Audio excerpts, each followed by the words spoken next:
नमस्कार मित्रांनो, ऋतिका रिव्ह्यू या चॅनलमध्ये तुम्हा सगळ्यांचं स्वागत आहे। तर आज आपण आनंदी या मालिकेच्या येणाऱ्या पुढील भागामध्ये खूपच धमाकेदार असा ट्विस्ट आलेला बघणार आहोत। कारण आनंदीने घर सोडलं या संधीचा फायदा घेणाऱ्या विद्याधरला आता पृथ्वीने रंगेहात पकडल्याने मालिकेत कसा मोठा ट्विस्ट आलाय हे सगळं आपल्याला बघायला मिळणार आहे। त्यामुळे मित्रांनो, व्हिडिओ स्किप न करता शेवटपर्यंत नक्कीच बघा। तर इथे आनंदीने घर सोडलंय ही बातमी आता घरी सगळ्यांना समजलेली असते।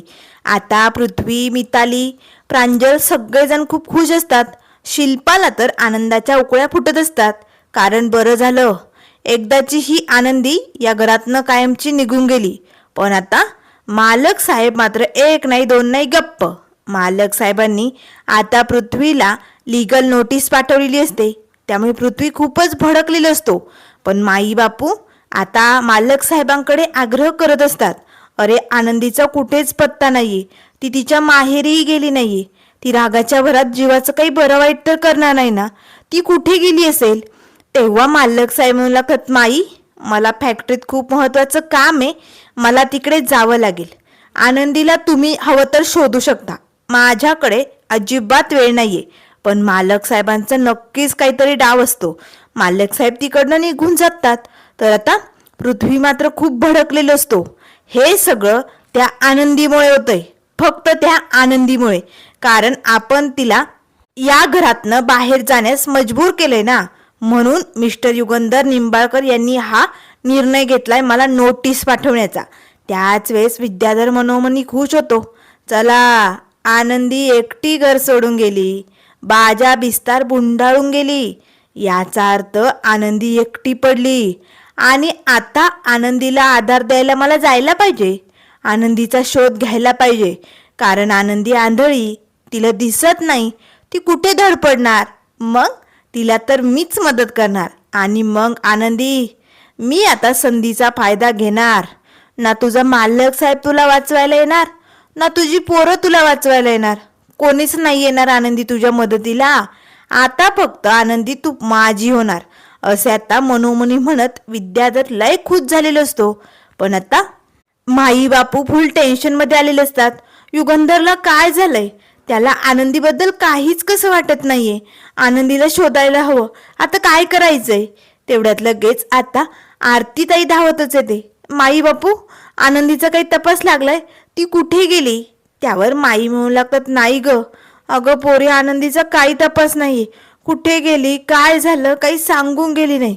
असं अचानक कोणी घर सोडतं का, किती जीवाला त्रास होतोय, आता काय करावं, कुठे शोधावं तिला। असे असंख्य प्रश्न आता माई बापूला आणि आरतीताईला पडलेले असतात। तर इकडे आता आबा आणि आरचीही गावात सगळीकडे आपल्या आनंदी दिदीला शोधू लागतात। पण आनंदीचा कुठेही तपास लागत नाही। आता दिवसाची रात्र झालेली असते, पण तरीही आता आनंदी कुठे आहे, कशा परिस्थितीत आहे, तिच्यासोबत काय झालंय, कुणाला काहीच कल्पना नसते। तर इकडे आता संध्याकाळची वेळ झालेली असते। त्यामुळे आता हा विद्याधर बरोबर आनंदीच्या शोधात असतो। त्याने आपली माणसं कामाला लावलेली असतात। त्याला आता आनंदीचा पत्ता सापडलेला असतो। आनंदी एका मंदिरात असते। आता विद्याधर बरोबर आनंदीला गाठण्याचा प्रयत्न करतो। आनंदी आता विद्याधर तिच्या मागे आलाय हे लक्षात येताच आनंदी तिकडनं पळ काढू लागते। आता तिला दिसत नसतं, पण तरीही धडपडत आनंदी आता चालण्याचा, पुढे धावण्याचा प्रयत्न करत असते। तिच्या हातात तिचं गाठोडं असतं, पण विद्याधरने आता तिला बरोबर अडवलेलं असतं। आनंदी थांब, आता तुझी या विद्याधर पासनं सुटका नाही। बघ आनंदी, मी तुला म्हटलं होतं ना, एक दिवस मी तुझं अस्तित्व नष्ट करणार, तुला निंबाळकरांच्या घरातनं बाहेर हाकलणार। ती वेळ आली आनंदी, बघ तू एकटी पडली, ना तुझा मालक साहेब तुझ्या सोबत आहे, ना तुझी पोरं तुझ्या सोबत आहे, ना तुझा आबा, आरतीताई, कोणीच तुला वाचवायला नाहीये। आता या विद्याधरच्या तावडीतनं आनंदी तू सुटू शकत नाही। आनंदी आता लगेच मनाशीच म्हणू लागते, देव्याई, देव्याई मला वाचव, काहीतरी कर देव्याई। त्याच वेळेस आता पृथ्वी महत्वाच्या कामासाठी आता फॅक्टरीकडे चाललेला असतो। आता इकडे जंगलाच्या भर रस्त्याच्या ठिकाणी पृथ्वीची गाडी बंद पडते आता पृथ्वी गाडीतनं खाली उतरतो. आता लगेच इकडे आनंदी जोरजोरात ओरडत असते, वाचवा वाचवा मला. आता आनंदीचा हा आवाज पृथ्वीपर्यंत पोचलेला असतो. पृथ्वी एक नाही दोन नाही सरळ आता ज्या ठिकाणी आवाज येतोय त्या दिशेने निघालेलो असतो. तर आनंदी आता विद्याधरच्या तावडीत फसलेली असते. तेव्हा विद्याधर जोरजोरात हसत असतो, सोडणार नाही आनंदी, आता मी तुला अजिबात सोडणार नाही. आता तुझा खेळ खलास. आता मला जे हवंय ना तेच होणार. असे म्हणत आता हा विद्याधर लगेच आनंदीचा हात पकडतो. आता मात्र त्याने आनंदीवरती हात टाकण्याचा प्रयत्न केलेला असतो. आनंदी पटकन आता विद्याधरच्या कमरेत एक लाथ घालते आणि लगेच तिकडनं सुटून पळण्याचा प्रयत्न करते.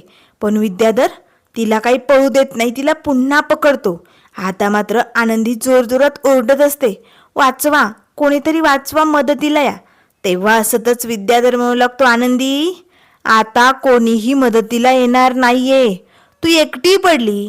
तुझा मालक साहेब तुला इसरून गेलाय आनंदी. अगं तू घर सोडून गेली हे समजलं तरी बी तुझा मालक साहेब तुझ्या मदतीला येणार नाही, त्याला काय बी घेणं देणं नाही. आणि तुझी ती पोरं ती तर पार सनकी डोक्याची, त्यांच्या डोक्यात मी नको नको ते भरवलंय.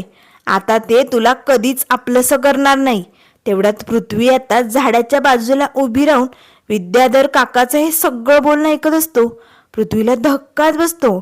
त्याच वेळेस आता लगेच आनंदी म्हणू लागतो, विद्याधर सर मला जाऊ द्या, असं नका करू, मी तुमच्या हात जोडून पाया पडते. त्यावर विद्याधर म्हणू लागतो, नाही आनंदी, तुझ्या त्या युगंधरने तुला माझ्या तावडीतनं वाचवली, तुला भर लग्नातनं मी पळवलं, पण तरीही त्या युगंधरने मोठा डाव टाकला, तुला माझ्या तावडीतनं सोडवलं आणि तुझ्या अब्रूसाठी तुला वाचवण्यासाठी त्याने तुझ्याशी लग्न केलं. पण याची शिक्षा त्याला भेटली बरं का, त्याचं कुटुंब नष्ट झालं. पण आता मी माझं राहिलेलं काम पूर्ण करणार आनंदी. आता मी तुला कुठेही जाऊ देणार नाहीये.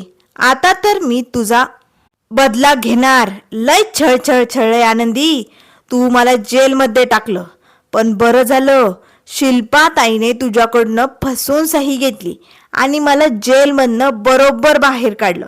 आणि याच सगळ्याचा फायदा घेऊन मी पोरांना बडकवण्याचं काम केलं. मग काय आनंदी. आणि अजून एक, ती चिठ्ठी मीच बदलली, म्हणून तर तो सनकी डोक्याचा पृथ्वी तुझ्यावर लय भडकला आणि मग तुझं कुटुंब उद्ध्वस्त झालं आनंदी. आणि ते समद कोणी केलं तर या विद्याधरने. आता हे सगळं बोलणं पृथ्वीने ऐकलेलं असतं. पृथ्वी मात्र खूप भडकतो. त्याच वेळेस विद्याधर आनंदीच्या अंगावरती हात टाकणार. तेच आता आनंदीला वाचवण्यासाठी पृथ्वी समोर येतो. आता पृथ्वीने या विद्याधर काकाचं चांगलंच थोबाड फोडलेलं असतं. अगदी कुत्र्यासारखी धुलाई पृथ्वीने आता या विद्याधरची केलेली असते. त्या क्षणाला आनंदी चक्कर येऊन धपकन खाली पडते. आता मात्र विद्याधर लगेच पृथ्वीच्या तावडीतनं सटकतो. पण आता पृथ्वी आनंदीला पटकन उचलून आता घरी घेऊन येणार. पुढे काय काय होणार, आनंदीला आता कसं प्रेमाने स्वीकारणार, निंबाळकरांच्या घरात आनंदी आणि मालक साहेबांचं कुटुंब कसं पूर्ण होणार, हे सगळं आपल्याला बघायला मिळेल. त्यामुळे मित्रांनो, अशाच मालिकेंच्या अपडेट पाहण्यासाठी चॅनलला लाईक करा, सबस्क्राईब करा. व्हिडिओ पाहिल्याबद्दल धन्यवाद.